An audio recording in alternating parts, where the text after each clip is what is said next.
What's up, Smarties? Welcome back to Smart Cooks on Smart Boy, and today we're going to be making some classic fish and chips, and this is probably one of my second favourite recipe videos. And if you want to make fish and chips, then here is the ingredients that you'll need to make the fish and chips.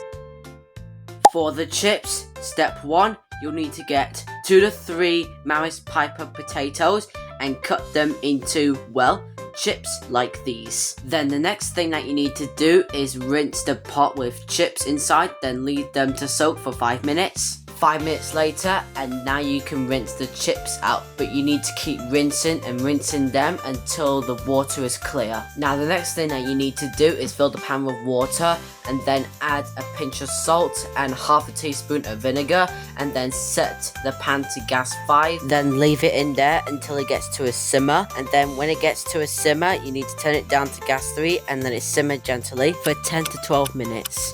10 to 12 minutes later, and now you can drain the water out. Then you can leave the chips on a tray and leave them to chill until needed. Step 2, making the tartar sauce. Goes nice with chips. So first thing that you need to do is get a handful of parsley and then chop it up, and I only needed about this much. And then you can put your chopped parsley into a bowl, and now the next thing that you need to chop for your tartar sauce is 1 shallot, which is an onion but small, and then cut it into tiny slices. And now you need 5 tablespoons of mayonnaise, and then you can get your chopped onion and put it into a bowl with the mayonnaise, and we don't want onion skin inside the tartar sauce. And now you can get your chopped parsley and add that to the mayonnaise and the onions that you made earlier. And then you can add 1 teaspoon of chopped capers and 4 chopped cornichons. And now you can mix all of it up. And now it's finished. The tartar sauce will go great with chips. And then you can just put your tartar sauce in a bowl onto a side and then save it for later.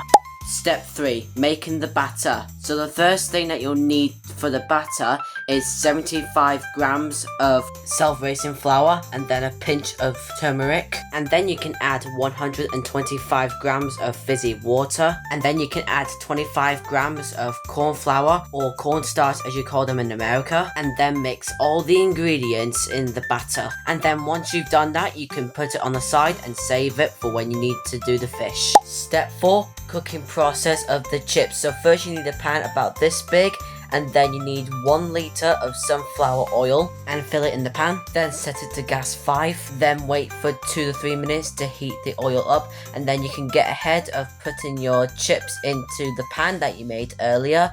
And you need to fry the chips for about 10 to 12 minutes. 12 minutes later, after 12 minutes of cooking process in the pan, you can take the chips out and place it onto a plate. And then leave it on the side for a few minutes because we're just about to do the fish. And then you want to get your bowl of batter that you made earlier, and then get your cod and cover it up with batter. And then you can place your battered fish into the pan with the oil. And I did not know why I placed it in like that. It was because that hot oil was splashing on me. But at least I got the fish in, and at least it didn't fall apart. And now it is time to heat up some mushy peas. You got to have mushy peas with your fish and chips, my Smarties.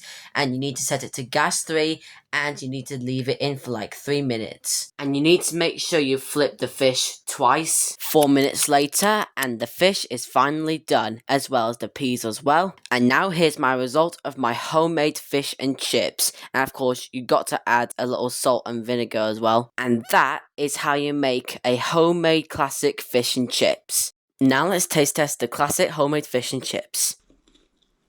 Definitely 10 out of 10 because I do love me some fish and chips, especially how I did it with the fish. Oh yeah, and I also can't forget my tartar sauce. And oh yeah, let me just tell you, that tartar sauce was a definite 9 out of 10. If you enjoyed the classic homemade fish and chips video, my Smarties, please consider subscribing. Remember to give it a like, comment, share, and turn on post notifications. So anyway, thank you so much for watching, my Smarties, and hope to do another cooking video with you, my Smarties, again soon.